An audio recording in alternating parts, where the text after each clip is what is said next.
Voltamos para a nossa revisão. Falta muito pouco, vamos acabar esse assunto. Estamos falando sobre desenergização, proteção de elementos energizados.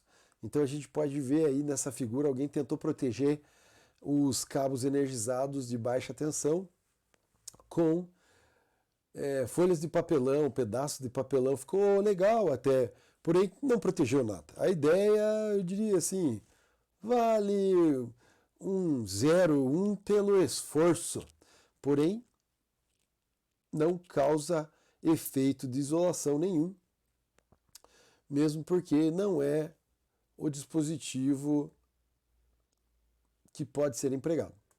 Como podemos fazer essa isolação? Com as nossas proteções de isolação, que a gente já viu, elas são modulares, elas podem ser encaixadas, e também com as mantas, os lençóis isolantes, que tem o lençol de borracha isolante, tem um velcro, ele pode ser usado também, e a gente falou do policarbonato e do acrílico, sendo que o policarbonato é um pouco mais resistente, ele pode ser trabalhado também a frio, pode ser dobrado a frio, e ele tem uma resistência mecânica maior.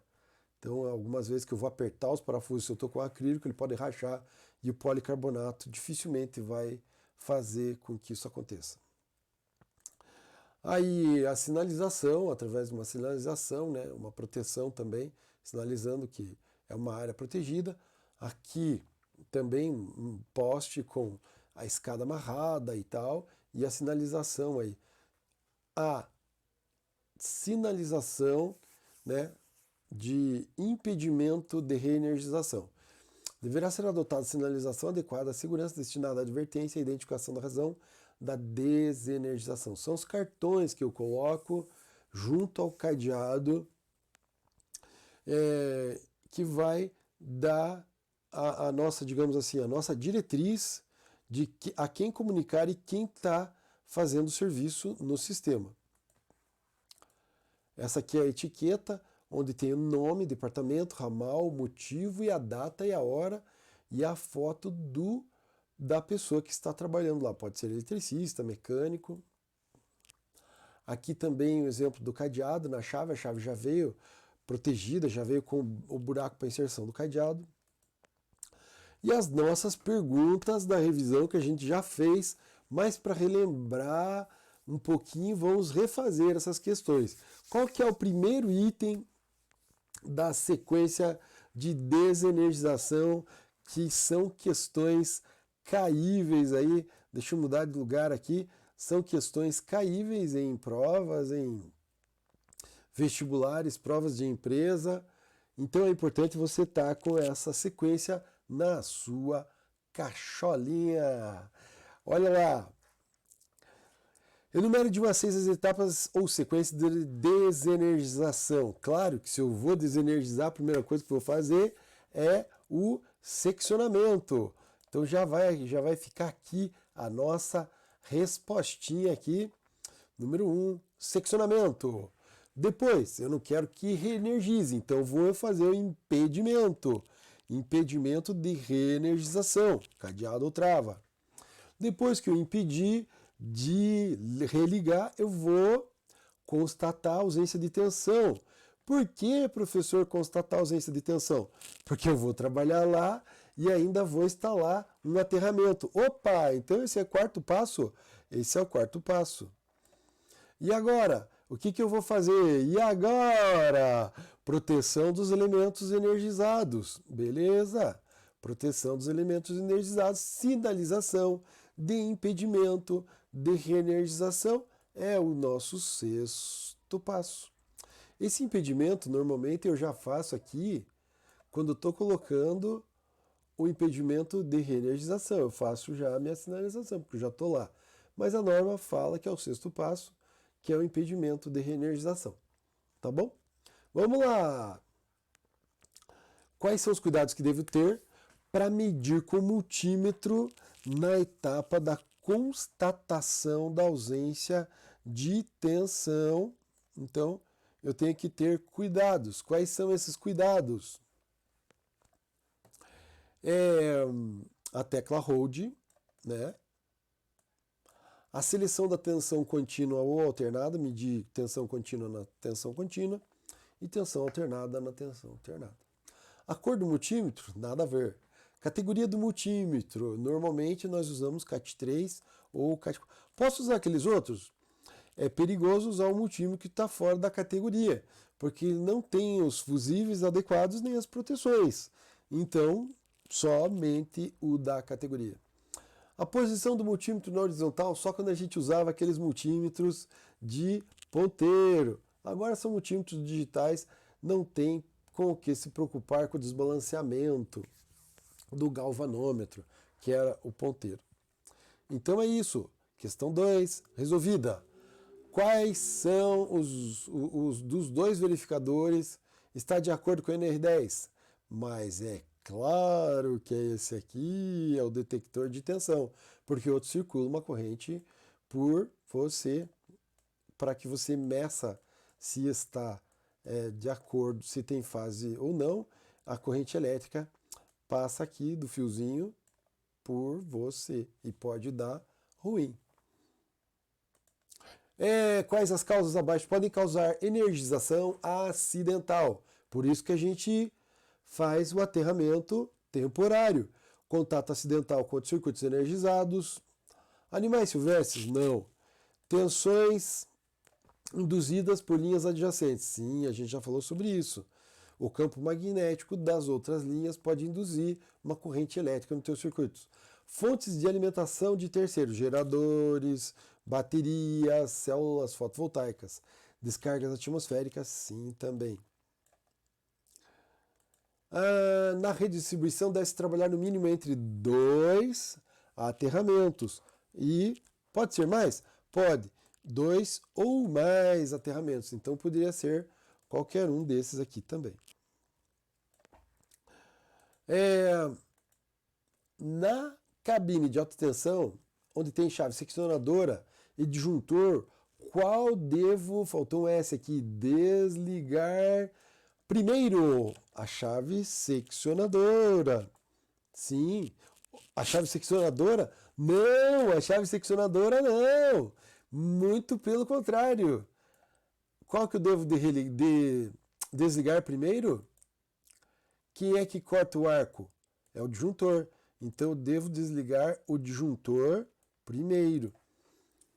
Depois a chave seccionadora. E quando eu for religar? Religo a chave seccionadora e depois o disjuntor. Se eu tiver disjuntor disponível, sempre o disjuntor. Disjuntor, porque o disjuntor elimina o arco. Então, para desligar, eu desligo o disjuntor, depois a chave seccionadora. E para religar, eu religo a chave seccionadora e depois o disjuntor. Quando eu vou inserir ou tirar a carga, sempre o disjuntor. Por que devo desligar primeiramente o disjuntor para depois abrir a chave seccionadora em caso do circuito estar conectado? Porque o professor ensinou? Não. Porque o chefe mandou? Porque na abertura do circuito carregado existe a possibilidade de geração de arco elétrico e o disjuntor abre o circuito e extingue o arco voltaico. E assim teremos menor perigo de queimaduras e acidentes. Arco voltaico sempre dá um medinho por causa daquela situação. Então você tem que ser rápido e algumas vezes você não é rápido o suficiente. Então sempre o disjuntor. Qual a importância de colocar impedimento de reenergização cadeado ou trava? Porque fica bonito e organizado. Sim, mas não é essa. Ganha participação nos lucros se tirar o cadeado por primeiro? Não, nada a ver. Impede que pessoas desavisadas religuem o circuito e assim causem acidente grave. É isso aí. Exatamente. Vamos relembrar aqui os esquemas de aterramento TN. TN separado. TN distinto aqui, ó. Né? TN separado. TN separado é quando eu tenho neutro e terra na minha máquina. Então aqui é a entrada. Daqui para cá. Quando eu tenho daqui para cá terra e neutro separado, é o TNS. Quando eu tenho terra e neutro combinado TNC. Então eu saio de lá, da minha entrada, e tenho terra e neutro combinado, que é o PEN. Condutor de proteção e neutro. Aí, ó, o rompimento do condutor PEN coloca a massa do equipamento ligada à fase pela carga. Isso a gente já falou. Então esse é perigoso. Ele é mais barato porque só vai um condutor, porém ele é perigoso. Se eu romper esse condutor, eu vou ter o condutor de proteção provavelmente carregado. Vai estar passando corrente elétrica por ele. Próximo! Terra e neutro combinado e depois separado. Primeiro ele vem combinado e depois ele separa. Ótimo! Vamos lá! Terra e TT. Eu tenho um aterramento aqui, ele está vindo aqui junto com o neutro, mas depois eu aterro no meu local de trabalho aqui, eu aterro, faço um outro aterramento. É TT, terra e terra separados. IT, impedância, aterramento de um lado e aqui uma impedância. Caso tenha uma corrente fluindo para a terra, o equipamento não para e se essa corrente for pequena, é medida aqui essa corrente através dessa impedância, através daquela tensão, até um nível que não possa mais ser suportado e daí desliga o equipamento. Normalmente é utilizado em hospitais que o equipamento não pode parar, por exemplo, numa cirurgia, numa condição digamos assim, de perigo de vida. Então esse é o tipo de esquema de aterramento onde eu percebo através de uma impedância que corrente que está circulando de fuga. Aqui, barra de equipotencialização, lembra? BEP, barra de equipotencialização, onde está ligado para-raio, está ligado às carcaças de todas as máquinas, tudo vem para o BEP, barra de equipotencialização. Como é que é, professor? Como é que é? Ela é assim, ó, essa é a carinha da BEP. É uma barra bem assim no chão da fábrica, lá em algum lugar, que está equipotencializado todos os equipamentos. Ó, verde e amarelo, lembra? Verde e amarelo é terra. Opa! E também as tubulações. Então, eu vou aterrar as tubulações, vou aterrar de flange a flange aqui, ó. Essa flange aqui tem um isolante, aqui tem uma junta. Essa junta normalmente é de material isolante. Então, eu tenho que dar continuidade para o circuito e equipotencializar para não ter tensão de torque. E quem voltou? O DR, dispositivo diferencial residual. Lembra? Ele tem um toroide, tem um transformador. Quando tem corrente a mais no circuito, ele desequilibra. Esse desequilíbrio aqui, porque passou a corrente por um caminho que não era para passar, vai fazer com que atue um relé diferencial que vai abrir os contatos aqui. Opa, o relé está aqui. O relé diferencial percebe essa diferença de corrente que foi, mas não voltou, desequilibrou aqui esse toroide. Esse desequilíbrio vai gerar uma pequena tensão que vai acionar um relé e esse relé vai abrir o circuito. Então é assim, ó. Olha o toroidinho aqui. Ele tem também um circuito de teste. Esse circuito de teste é muito bom fazer esse teste. Eu posso contar por mim, porque estive trabalhando no meu disjuntor do chuveiro, do banheiro, da minha residência e fui testar esse equipamento para ver se o DR daqui da minha casa estava funcionando. E por surpresa minha, o meu DR não está funcionando. Eu aperto o dispositivo ali de teste, ele fecha um curto-circuito aqui, mas não detecta. Então vou ter que comprar um novo DR para substituir. É importante fazer esse teste aí, pelo menos nas preventivas. As características dos DRs, eu tenho DR de 30 mA, que são para circuitos pequenos, domésticos. Eu tenho DR de 100 a 500 mA, que são para circuitos maiores ou industriais, onde as máquinas são maiores e tem mais partes vivas para que possa acontecer alguma fuga.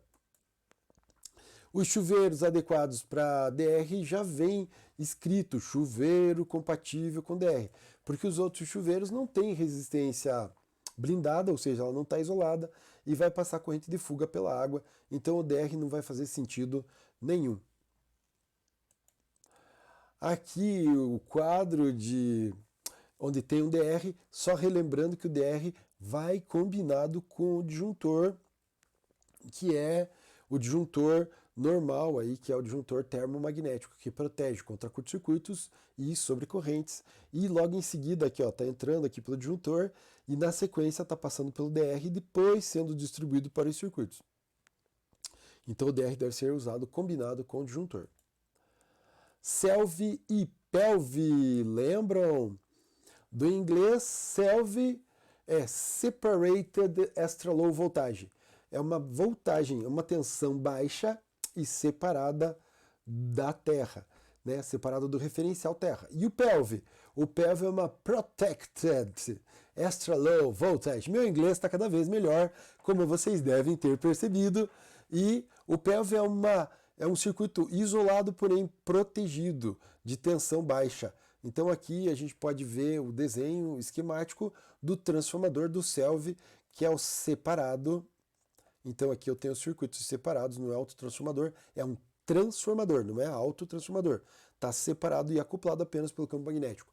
Já o pelve eu também tenho o mesmo transformador, separado, acoplado pelo campo magnético, porém é aterrado à saída. Aqui aquela velha nossa foto que ninguém dá muita bola, porém quando as crianças choram aqui dentro do espaço confinado, nem a mãe escuta. As crianças choram e a mãe não vê. Olha só, então é importante que você tenha circuitos selve para que você esteja separado e com baixa voltagem para você trabalhar aqui no ambiente de risco. Você não pode levar um choque, muito menos trabalhar com tensões altas. Aqui o circuito de uma talha, onde eu tenho a parte de força trabalhando com 380 volts, porém o circuito que vai para comando, ele está trabalhando com extra baixa voltagem, né? Extra low voltage, tensão de 24 volts, os contatores são de 24 volts, e os botões, as botoeiras que estão aqui no circuito, elas vão para o operador, está na mão do operador, ele está operando aquele manche lá dele, e esse manche está com tensão de 24 volts. Caso tenha algum problema, ele não vai ser afetado pela tensão da rede.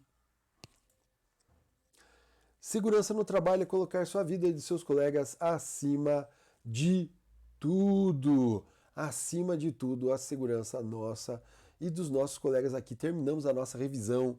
Foi muito bom. Eu espero que você tenha gostado e vamos seguir. Meu muito obrigado. Terminamos aqui esse assunto. Até a próxima!